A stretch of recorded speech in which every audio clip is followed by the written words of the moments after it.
Welcome to Networking RX, a podcast devoted to helping business professionals like you enhance your networking skills in order to become more proficient giving and receiving quality business referrals and improving the overall quality of your life and the lives of those around you. The Networking RX podcast is a production of AmSpirit Business Connections, an organization whose mission is to empower business success through networking. Welcome back for another episode. This is Frank Agin, founder and president of AmSpirit Business Connections. Thanks for tuning in, and thanks for tuning in the past. And thank you for those who have subscribed. Having a loyal base of listeners is great. If you're not yet subscribed, please do so. When you subscribe, you ensure that you get every episode as we release them.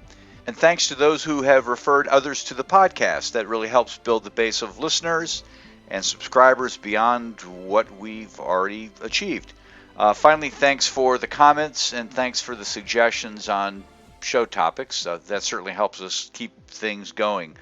Today, what I want to talk on hate, and I guess hate is kind of a strong word, but we all have hopes and dreams, and people will trample on those. It tends to hurt, so we might equate it to hate. Some people, we might have a business idea. We might be wanting to leave our jobs. We might want to do whatever. And people within our networks may say, well, don't do that because of this, or that's not a good idea because of that. Certainly there are haters out there. There are people on social media who might take serious issue with the things you post. And it's easy to just kind of dismiss that stuff because it's going to fall to the bottom of your feed. I try not to give it a whole lot of thought. These are people I don't know or hardly know, and what do I care what they think? Not everybody's going to agree with my views or the things I want to do necessarily, but there certainly are those that are closer that you're concerned about. I'm concerned about what they might have to say, and that certainly impacts my interaction with them, my relationship with them, certainly professional, certainly could be personal if they're close enough to me, but it also might impact how I move forward and how I treat others. So it certainly plays into our business network, the types of things that people will come at us with. So, hate is kind of a strong word. People who are naysayers, people who are, I don't want to call them dream stealers either, because sometimes it might well be that they have our best interests at heart, but it hurts. It hurts. I guess for lack of a better term, it's not haters or dissenters or naysayers, but just hurting words. People who hit us with hurting words on whatever it might be. Stumbled across an article in Success Magazine, the March-April edition of last year, and it talked about when you encounter these things, give you some ideas on how to deal with them. And much of we can't control what other people do. We can only control our reactions, and that's really what we need to focus our attention on in the focus of this. So they kind of gave they did give 5 things.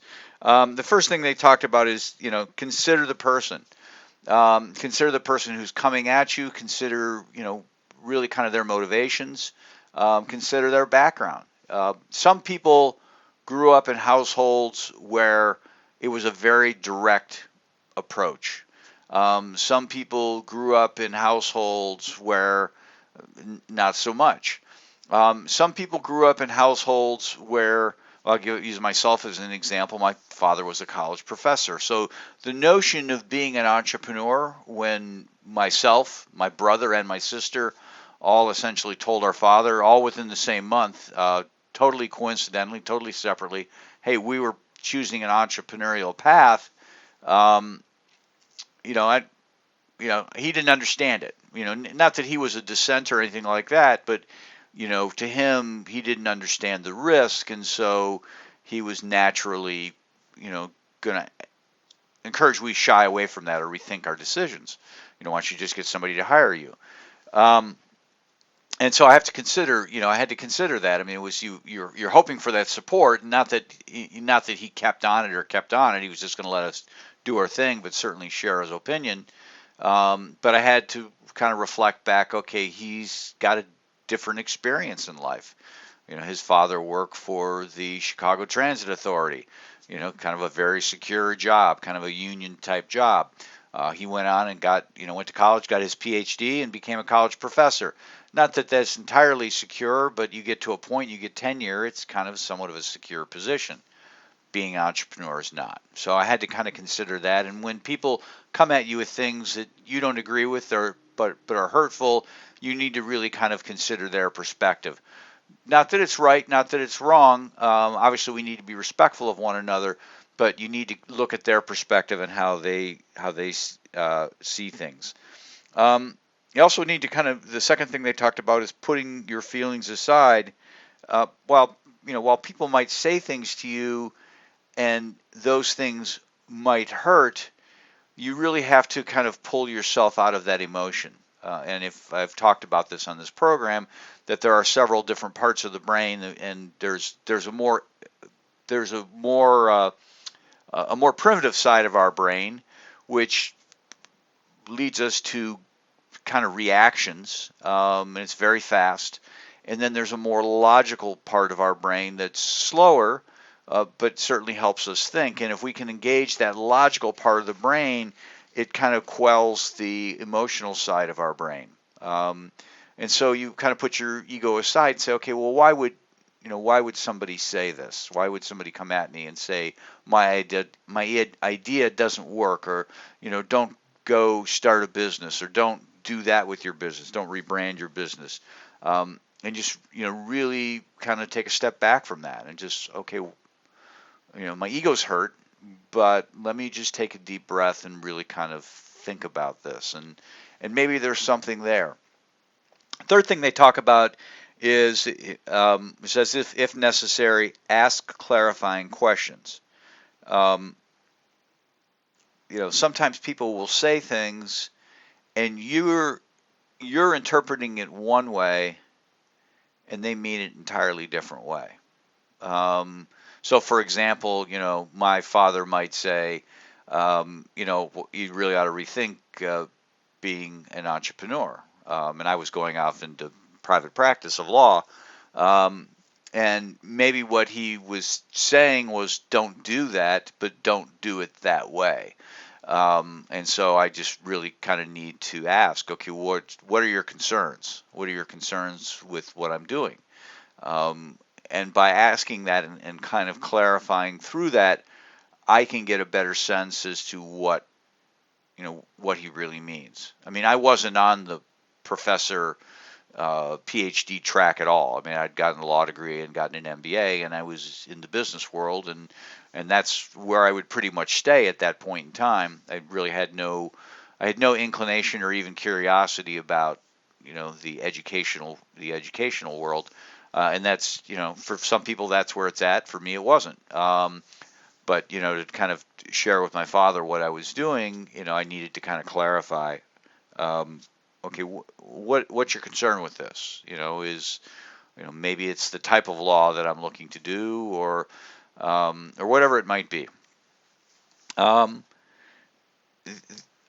With those first three things, in hand, considering the person and their perspective, setting aside your ego, and then asking clarifying questions, you might want to take that information and then you just kind of adjust your path, adjust what you're doing, and again, back to me, hypothetically, based on what people are saying and what I'm doing, I might want to adjust how I'm looking to do it. Okay, there's some, I've taken a deep breath. I understand where these people are coming from. They're concerned with me. They think that I don't have all my ducks in a row, and so I need to probably backtrack and do this, and this. And I'm just using that as an example. But I remember back to that time, and we're talking back to late 1994, 1995, where I was kind of mulling these things over, and I started to do things. I started to adopt things that I didn't consider initially.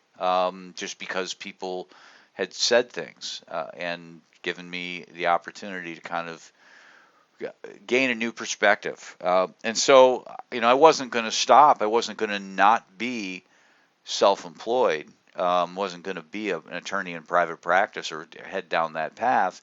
But I was going to do some things first or in addition. I need to join the bar association. I need to get involved here. I need to go here. And those are great pieces of advice. And it's not that people were hating on me or intending to put hurtful words in my direction. They were just trying to coach me. No different than you would coach a child. Don't go chasing after a ball that's racing that's going into the street. You're not trying to hurt the person. You're trying to protect the person, so to speak. And then the last piece of advice is they say be a rock.